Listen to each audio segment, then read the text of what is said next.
Back on NFL Daily. So excited about the Rosenthal Bowl. That's it. Seahawks, Patriots. Yeah, but back in the old around the NFL days, we drafted the games. This would have been my number one overall draft pick for the entire season. And I love that Kenny Albert and Jonathan Vilma are on it. I love Vilma's energy. To me, he is the perfect guy for this game. Yeah, the perfect guy for the battle of the heart and soul of Greg Rosenthal, because the Seahawks, 3.5-point favorites on the road at New England, where the Seahawks made the type of mistakes that the Bengals did against the Patriots, but Seattle managed to win. Now, are they going to do the same type of thing? They allowed 2 safeties in the first half against the Denver Broncos. It's just a calamity of errors, but they managed to find a way to win. And here comes New England, where we're getting Christian Gonzalez back. He looks good. It's a solid game, solid opportunity. Can they get to 2-0 though, Steve?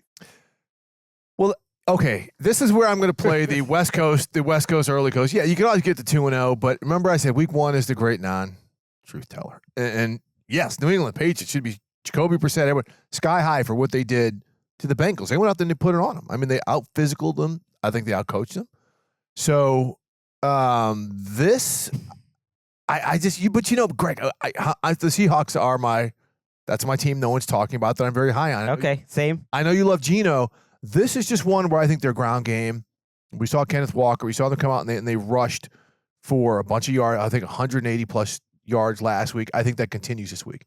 I think they'll be able to go there, control the clock, get things going against a Patriots defense that is underrated. I don't think people are going to sleep on it for too much longer. I think it's going to continue to play well, but I just think this week Seattle, with its ability to run, set up the play action the way Tyler Lockett looked last week, it's going to open up the field to some of the other guys. I just think Seattle's offense is really going to start getting going. Yeah, look, if I had to pick the game, that 3.5 sounds about right. I think the Seahawks are a favorite, but it wouldn't shock me if the Patriots won this game because of what you said about the defense. So what they have, I think most teams don't have, is a great combination of continuity and experience, but not aged experience. If you look at kind of all the guys on their team, it's Duggar, it's some second-year players like Gonzalez, who was great last week. Now you maybe travel him. I mean, he traveled around last week with Chase, and will he do it again with DK? That would be fascinating. And Keon White, so some young players, but other guys who just been in the system, not superstars, but Anthony Jennings in the prime of his career, Jawan Bentley in the prime of his career,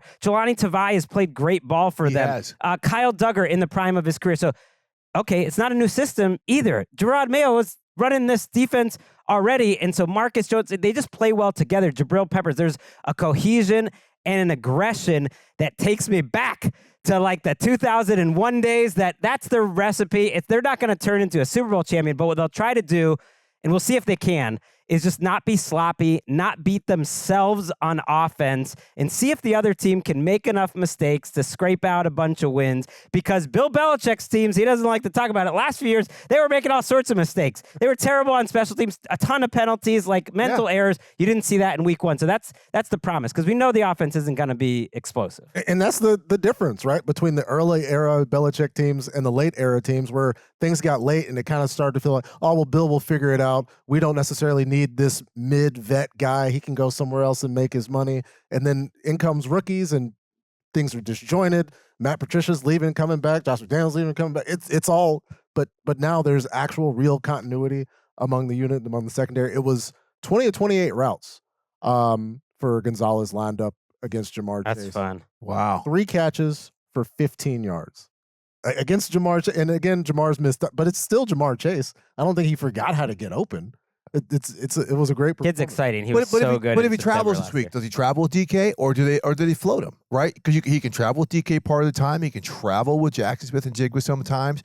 There's ways to do that. And you talk about the continuity doing this, but let's also keep it real, because the over-under here is 37.5. Greg, you make that's perfect. You make it how the over-under should be 6.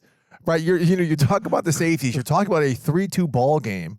With the way you're really excited about this valiant. No, I'm just saying they can be like a top 8 defense. Ultimately, it's an offensive league, but the Seahawks offensive line certainly struggled early in that game, and they figured it out, and they were awesome in the second half. The offense was.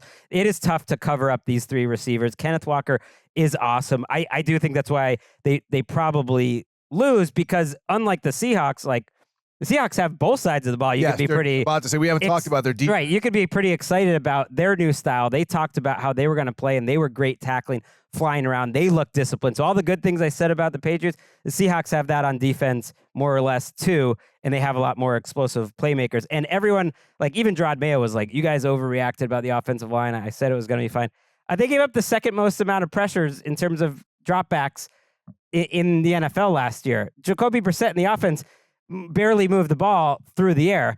And as much as I'd like to give credit to the offensive line, Ramondre Stevenson broke like 12 tackles. It was more just that he was awesome in that game. That's going to be tough to do every week. Well, when they added an offensive lineman, when they had 6 offensive linemen, they averaged 4 yards per play, and they scored their only touchdown of the game. So that's it. That's how you get that 3-2 game, Steve. That's not happening. They're bringing extra what, 6 offensive linemen? Yeah, it seemed like they were doing that like every other play, which is that's old school. Smart coaching. That's smart coaching.